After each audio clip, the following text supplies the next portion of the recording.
शिका, संघटित व्हा आणि संघर्ष करा. हे फक्त घोषवाक्य नव्हतं, तर बाबासाहेबांच्या जीवनाचं सार होतं. पण शिकायचं तरी कसं?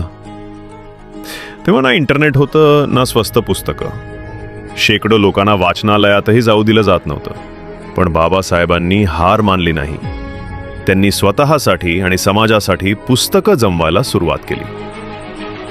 गरिबी असतानाही त्यांनी कपडे, अन्न यावर नाही, तर पुस्तकांवर जास्त खर्च केला. जेव्हा जेव्हा ते कुठे प्रवासाला जात, तेव्हा त्यांच्याबरोबर एका पिटाऱ्यामध्ये भरपूर पुस्तकं असायची. लंडनमध्ये राऊंड टेबल परिषदेकरता गेले तरी पुस्तकांच्या दुकानातच जास्त वेळ घालवला. पर्यटन नाही, शिक्षण महत्वाचं. बाबासाहेबांचं वैयक्तिक ग्रंथालय 50,000हून अधिक पुस्तकांचं आहे. त्यांनी अनेक पुस्तकं लोकांना भेट दिली, काही वाचनालयांनाही दान केली. आजही मुंबईतलं राजगृह हे फक्त बाबासाहेबांचं घर नाही, तर ते एक जिवंत वाचनालय आहे. असं म्हटले जाते की ते म्हणायचे, माझा पुन्हा जन्म झाला तर मी ग्रंथपाल व्हायला आवडेल.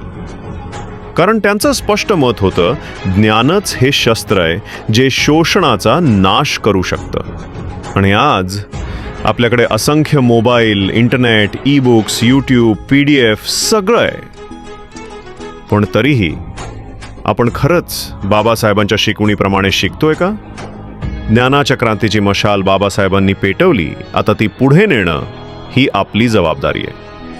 अनेक प्रेक्षकांनी विचारलं, तुम्ही ज्यावर स्क्रिप्ट लिहिता ते वेटिंग फॉर अ विजा हे पुस्तक कुठे मिळेल? तर त्या पुस्तकाचं फ्री ई बुक लिंक मी इंस्टाग्रामच्या ब्रॉडकास्ट चॅनलमध्ये दिला आहे. बायोमधून चॅनल जॉईन करा आणि ई बुक मिळवा. जय भीम.